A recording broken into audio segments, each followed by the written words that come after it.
આ ભાજપાની સરકારોએ કપાસ પકવતા ખેડૂતોની ચિંતા કેટલી કરી એની આજે વર્તમાન એનો અરીસો છે. ખેડૂતોની નાની નાની બાબત ઉપર પૂર્વ સરકારોએ ધ્યાન રાખ્યું. કેન્દ્ર સરકારે એક યોજના જાહેર કર્યું, એનું નામ હતું કપાસ ક્રાંતિ મિશન. જેવી રીતે મોદી સાહેબે 2016 ની અંદર દેશના અન્નદાતાઓને કીધું હતું, આ સરકારનો ઈરાદો ખેડૂતોને મદદ કરવાનો નથી.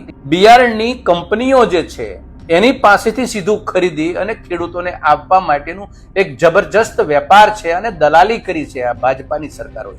મુખ્ય અમારા 2-3 સવાલ છે. કૃષિ મંત્રી એને સમય મળે તો ગંભીરતાપૂર્વક આ વિચારી અને અમને જવાબ આપે. જે ખાનગી કંપનીઓ કપાસની જાતોનું બિયારણ વેચે છે કે માત્ર કપાસનું બિયારણ આપી દો અને મફતમાં મળે છે, ખેડૂતો લઈ લીધું છે, ખેડૂતો વાવેતર કરે પછી બરબાદ થશે તો જોયું જશે.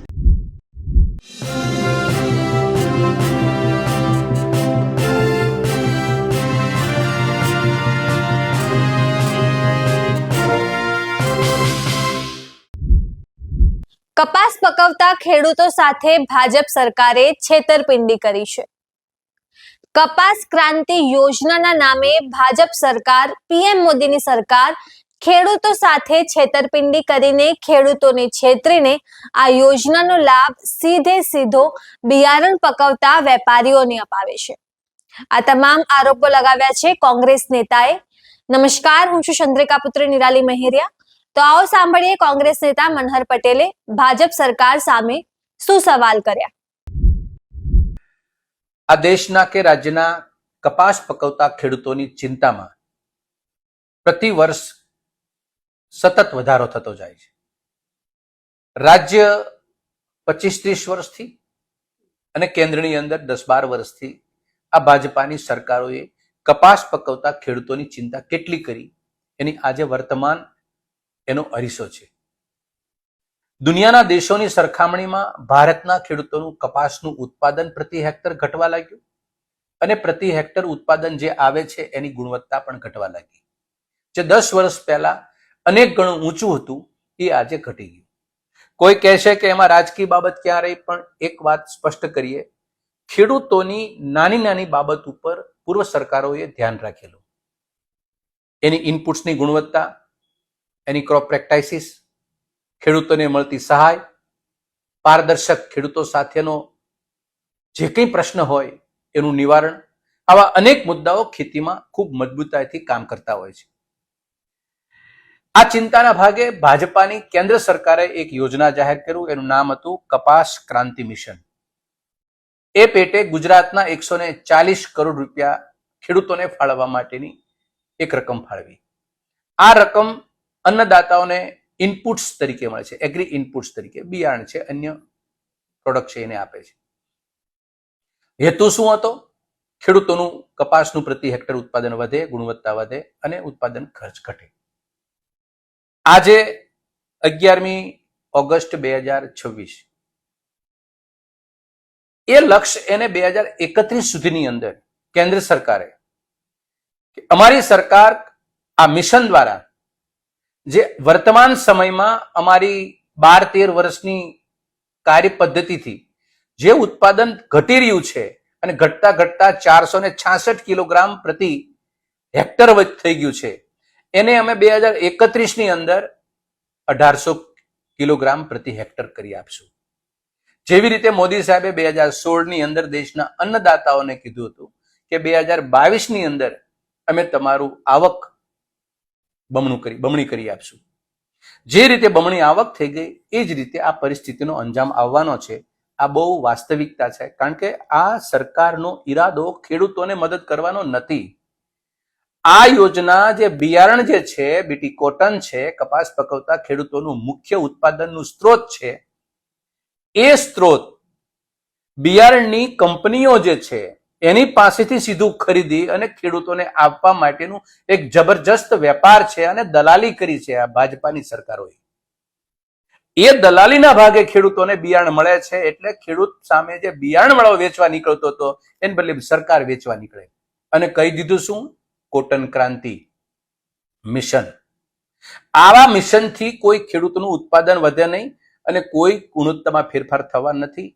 ખેડૂતો પ્રત્યેની જે માનસિકતા જોવાની છે એ નજરિયો બદલે ત્યારે એના ઉપર આયામ પાયામ બદલતા હોય છે. પણ આયામ પાયામ બદલતા એટલા માટે નથી કારણ કે ખેડૂતો પ્રત્યે આપણી નજર નથી.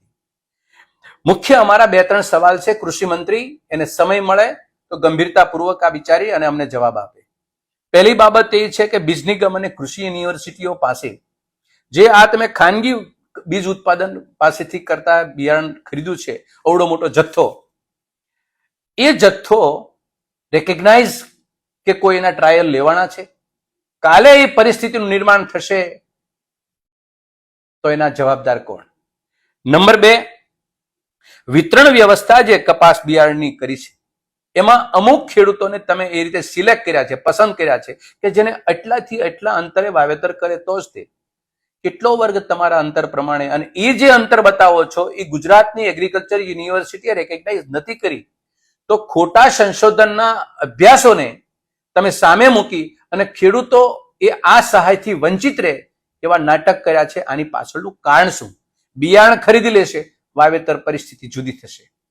નંબર 3, જે ખાનગી કંપનીઓ કપાસની જાતોનું બિયારણ વેચે છે, તમને જે આપ્યું છે એ ચોક્કસ અંતરેની ભલામણ આ સરકારી દફતરે તમે નોંધી છે?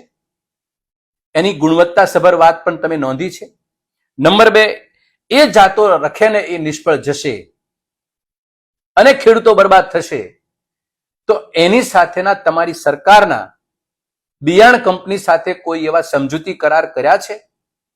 તો એની નકલ અમને આપો અને ખેડૂતોની સામે મૂકો કે ગુજરાતની સરકાર ઇનપુટ્સ રૂપે દયાદાતારી કરીને જે બિયારણ આપે છે, પણ 1 વીઘાની અંદર કેટલા મણ ઉત્પાદન થાય છે એનો નુકસાનીની માત્રા આ રાજ્ય સરકાર ભરપાઈ કરશે?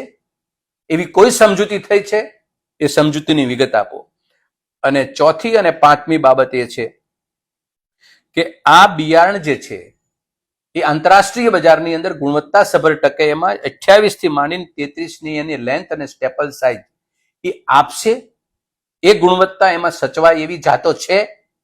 કાગળ ઉપર તમે આની સ્પષ્ટતા કરી છે કે માત્ર કપાસનું બિયારણ આપી દો અને મફતમાં મળે એટલે ખેડૂતો લઈ લીધું છે અને ખેડૂતો વાવેતર કરે પછી બરબાદ થશે તો જોયું જશે? આવી કઈક માનસિકતા છે? આ તમામ સરવાળાની અંદર મારી વાત એટલી સ્પષ્ટ છે કે ગુજરાતના અન્નદાતા હોય કે દેશના અન્નદાતા હોય, કપાસ ક્રાંતિ મિશનના નાતે ઉત્પાદન જે દિવસે ને દિવસે ઘટતું જાય છે, ગુણવત્તા ઘટતી જાય છે, એ નિમિત્તે 140 કરોડ રૂપિયા ફાળવણી ગુજરાતના કે અન્નદાતાઓને જે મળ્યા છે ઇનપુટ્સ રૂપે, એ સહાયનો હેતુ બર ન આવે અને મોટી ખરાબી ખામી થાય તો આના માટે કૃષિ મંત્રી જવાબદાર, ગુજરાતના અગ્ર સચિવ કૃષિ જવાબદાર, રાજ્યના ખેતી નિયામક જવાબદાર કે પછી ગામડે રહેલા ગ્રામ સેવક જવાબદાર? આની જવાબદારી કોની? એ પણ ગુજરાતના કૃષિ મંત્રી ને રાજ્ય સરકાર સ્પષ્ટ કરે, આવી મારી ખેડૂત વતીની ખેડૂત માટેની માંગ છે. એ માંગને ઉત્તર સ્વરૂપે ટેકનિકલ પેરામીટર સાથે અમને આપે અને ખેડૂતોને આ વાતથી સભાન કરે. આભાર.